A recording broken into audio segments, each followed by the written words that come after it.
और एक minute properties देखो,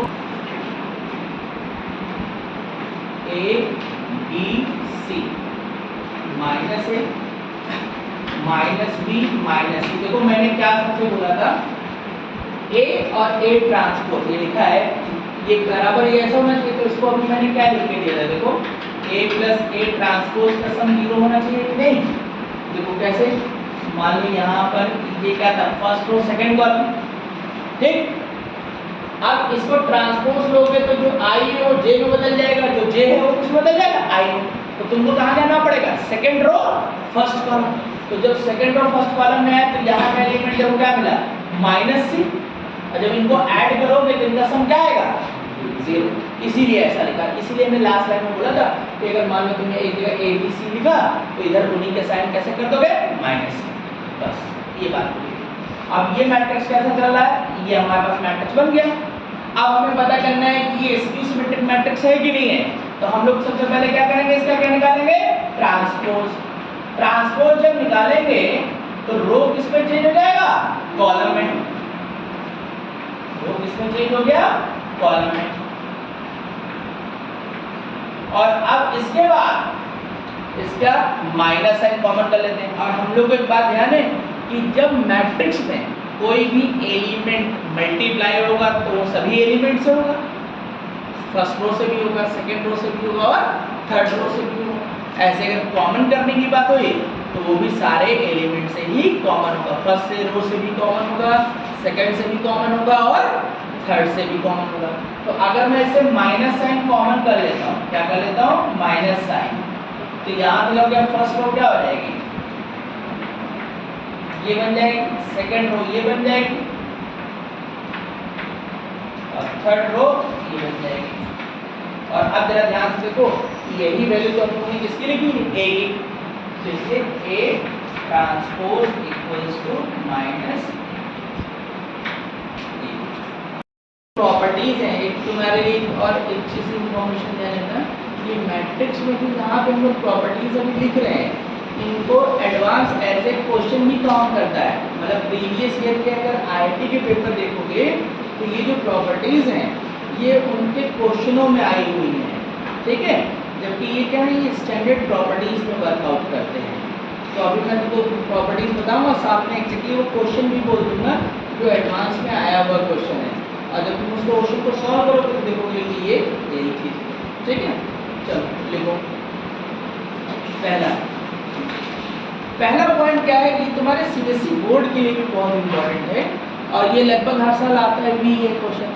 या किसी भी स्क्वायर मैट्रिक्स, कोई भी स्क्वायर मैट्रिक्स दे दिया जाए तो उससे सिमेट्रिक मैट्रिक्स कैसे कोई बना सकता है, या फिर स्क्यू सिमेट्रिक मैट्रिक्स कैसे बनाया जा सकता है। ये क्वेश्चन तुम लोग के लिए बहुत इंपॉर्टेंट होगा। ये क्वेश्चन भी है और अपने आप में ये क्या है, थ्योरम भी है। इसको शुरू करने से पहले मुझे एक बात जरा सब लोग बताना कि जैसे एक मान लो एक स्क्वायर मैट्रिक्स मैंने तुमको दे दिया और उसके बाद उसका ट्रांसपोज निकाला, तो वो भी कैसा मैट्रिक्स आएगा, बोलो स्क्वायर आएगा कि नहीं आएगा, कोई प्रॉब्लम नहीं। स्क्वायर जब बोलते हैं तो सबके दिमाग में क्या दिख रहा होता है, क्या तुम लोग देखते हो, तो तुरंत ध्यान करेंगे कि जब स्क्वायर मैट्रिक्स बोलते हैं तो नंबर ऑफ रो और नंबर ऑफ कॉलम क्या दिखना चाहिए, इक्वल। क्या दिखना चाहिए, इक्वल। बात खत्म हो गई। तो अगर A एक स्क्वायर मैट्रिक्स है और हमको तो सिर्फ 3/3 ऑर्डर पे देखना है, किस पे देखना है, 3/3, मतलब 3 रो और 3 कॉलम। बहुत ज़्यादा होता है तो हम लोग 2/2 चल जाता है, 4/4, 6/6 ये सब नहीं चलता है। 3/3 के ऊपर भी नहीं जाते और नीचे भी नहीं जाते हैं, क्यों, उसके पीछे भी नहीं जाते। ये जो अलजेब्रा अभी हम लोग पढ़ते हैं, तो हमने पहले ये बोली थी कि जो भी स्क्वायर मैट्रिक्स है, क्या चीज़, कोई भी स्क्वायर मैट्रिक्स है तो उससे हम लोग सिमेट्रिक मैट्रिक्स और स्क्यू सिमेट्रिक मैट्रिक्स कैसे बना सकते हैं ये जानने जा रहे हैं, ठीक है। तो लिखो, every square matrix can be represent as every square matrix can be represented as sum of symmetric and skew symmetric matrix, sum of symmetric and skew symmetric matrix. तो जितने भी स्क्वायर मैट्रिक्स हैं तो उसको हम लोग सम ऑफ सिमेट्रिक और skew symmetric. अगर हम लोग बात करें तो हम लोग ये जो भी पढ़ाई चल रही है एक्सरसाइज 3.3 की बुक सब लोग लाए हुए हैं ना, तो हम लगे यार तो क्वेश्चन भी बताते हुए चलेंगे तो क्वेश्चन भी कंप्लीट करा देंगे, है ना सर? इसको क्वेश्चन भी करा देंगे। तो देखो हमने क्या बात बोली है, हमने एक बात को ध्यान ला दी, अगर ए स्क्वायर मैट्रिक्स है तो उसका ट्रांसपोज भी क्या होगा? स्क्वायर मैट्रिक्स, ठीक है। और ए और ए ट्रांसपोज को अगर मैं ऐड कर दूं तो भी वो क्या होगा? Square matrix. और एक आखिरी बात, ए का जो ऑर्डर है वही ऑर्डर किसका होगा? ए ट्रांसपोज का। क्यों ऐसा बोला आपने बताओ? चलो बोलो। क्योंकि ए क्या है? स्क्वायर मैट्रिक्स, और स्क्वायर मैट्रिक्स होने की वजह से रो और कॉलम में एलिमेंट क्या हो गए? सेम। अब क्योंकि ये सेम हो गए तो जो ए का ऑर्डर हो गया वही उसके ट्रांसपोज का, और जब उसको ऐड कर दोगे तो उसका भी ऑर्डर क्या होगा? वही होगा जो ए का ऑर्डर था। नहीं समझे बात? ये जैसे ए है, ए बी सी डी, अब इसका ए ट्रांसपोज निकाला, ये हो गया तो एक ऑर्डर 2/2, तो ए ट्रांसपोज का भी ऑर्डर कितना? 2/2। और अगर इसको ऐड कर दें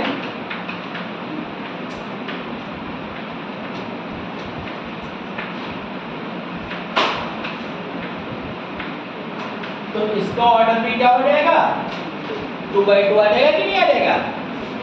अब विजुलाइज होगी पूरी बात। देखो तो every square matrix can be represent as sum of symmetric and skew symmetric matrix. तो ये A इक्वल टू, अगर इस A को लिखना चाहें तो 1/2 A plus A transpose plus 1/2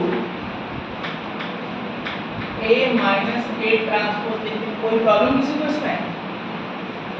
देख लो ब्रैकेट ओपन करो, नॉर्मल अलजेब्रा के जैसा। तो ये A/2 होगा और ये क्या रहेगा? A ट्रांसपोज बाय 2, A/2, और यहाँ पे क्या रहेगा? Minus A transpose bye 2। Minus का माइनस का इधर प्लस का कैंसिल हो जाएगा, A/2 ऐड होगा तो A आ जाएगा कि नहीं आ जाएगा? कोई डाउट इसमें? तो अब इसको सिमेट्रिक बोलते हैं और किसको स्क्यू सिमेट्रिक बोलते हैं तो हम बात कर रहे हैं। ये जो पार्ट होता है ये कहलाता है सिमेट्रिक पार्ट।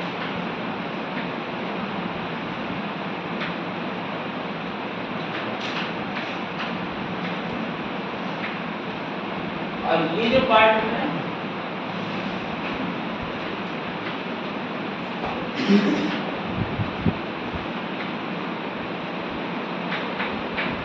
ये स्क्यू सिमेट्रिक पार्ट।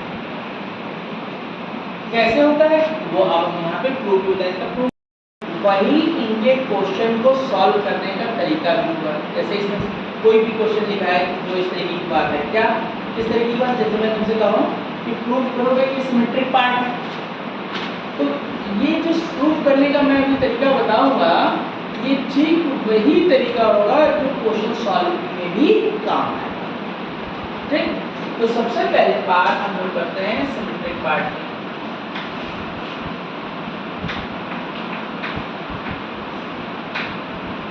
अब अपनी एक बात सुनते हैं, क्या चीज सुनते हैं?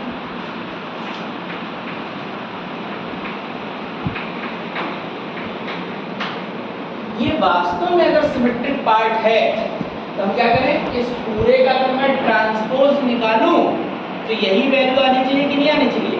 अगर इस पूरे का ट्रांसपोज निकाला और सेम यही वैल्यू मिल गई तो इसका मतलब ये क्या बन जाएगा? Symmetric matrix. क्योंकि अभी सिमेट्रिक मैट्रिक्स के लिए क्या सिखाया गया था? A transpose equals to A।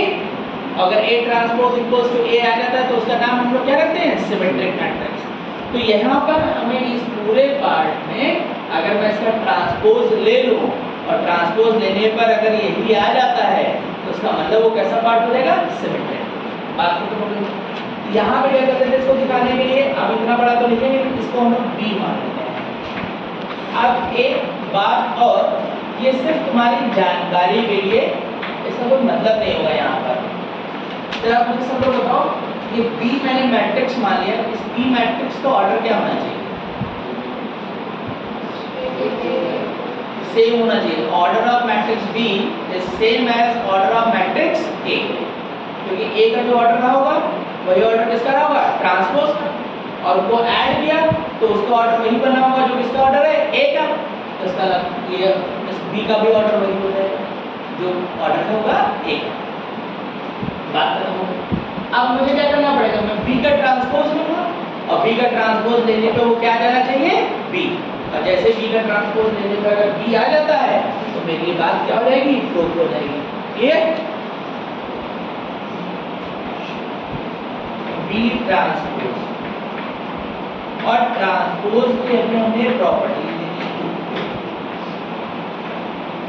पहली प्रॉपर्टीज क्या है कि अगर कोई स्केलर है के ए लिखा है और उसके ऊपर ट्रांसपोज है तो बेटा स्केलर बाहर आ जाएगा।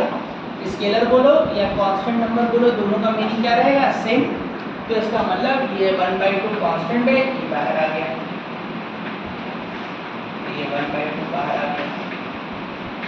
a plus A transpose whole transpose, ये वैल्यू आ गई। अब नेक्स्ट ये ट्रांसपोज अंदर ट्रांसफर होगा। कैसे ट्रांसफर होगा? इसके लिए प्रॉपर्टीज पढ़ी थी कि a plus B whole transpose equals to A transpose plus B transpose. तो यहाँ से जो वैल्यू आ गई B transpose equals to 1/2 A transpose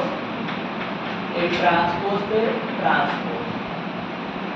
ये और अब ये इतने स्टेटमेंट में किसको डाउट? कोई डाउट किसी को? अब इस ट्रांसपोज का ट्रांसपोज लो तो जरा सोचो क्या आएगा? ए ही आएगा। क्यों? ए मैट्रिक्स का ट्रांसपोज है तो रो कॉलम में बदला और उसका ट्रांसपोज का फिर से ट्रांसफर लोगे तो कॉलम किस में बदल गया? रो। अल्टीमेटली वो क्या बन जाएगा? ए। तो ट्रांसपोज का जब भी ट्रांसपोज लिया जाएगा तो वो वही मैट्रिक्स रहेगा। यहाँ से जो वैल्यू आ गई B transpose equals to 1/2 A transpose plus A transpose. और अब मैट्रिक्स में तो हम लोग को पता है कि a प्लस बी को लिखे या b प्लस a लिखे, दोनों का मीनिंग क्या है? सेम। तो मैं अगले स्टेप में ये लिख देता हूँ b transpose equals to a plus a transpose. तो finally b transpose equals to b। ये पहली बात। तो ये सिमेट्रिक पार्ट कैसे बना? सिमेट्रिक पार्ट बोलेंगे या फिर सिमेट्रिक मैट्रिक्स बोलेंगे इक्वल्स टू माइनस बी, तो ये तुरंत बन जाएगा क्या? Skew symmetric matrix. तो यहाँ से हम लोग बी ट्रांसपोज निकालते हैं 1/2 a minus A transpose whole transpose. अब ट्रांसपोज को अंदर ट्रांसफर करेंगे और हम तुरंत ध्यान करेंगे 1/2 कैसा नंबर दिख रहा है हम लोग को? स्केलर। और स्केलर जो होगा वो कहाँ? बाहर आ जाएगा मैट्रिक्स से। के ए प्रॉपर्टीज पढ़ी थी हम लोगों ने। अगर के स्केलर है ये बाहर आ जाएगा। तो ये कितना रहेगा? 1/2 A minus A transpose whole transpose. फिर ट्रांसपोज के डिस्ट्रीब्यूशन के बारे में पढ़ा, ए प्लस बी या माइनस होल ट्रांसपोज लिखा हो, ये A transpose plus minus B transpose. Plus है तो प्लस लगेगा, माइनस है तो माइनस लगेगा। अब B transpose equals to 1/2 bracket में ट्रांसफर हुआ तो A transpose minus A transpose whole transpose. और ट्रांसपोज का जब ट्रांसपोज हम लोग लेंगे तो फाइनली क्या रहेगा? ए। तो B transpose equals to 1/2 A transpose minus A. और अब यहाँ से माइनस साइन हम लोग जो क्या कर लेंगे? कॉमन।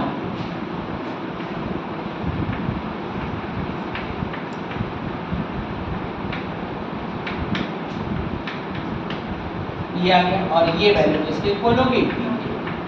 तो मैं बोल सकता हूँ B transpose equals to minus B. That means ये कैसा पार्ट कहलाएगा, स्क्यू सिमेट्रिक मैट्रिक्स कहलाएगा। इधर वाला पार्ट सबका तो लिख गया है, इसको हटा देते हैं।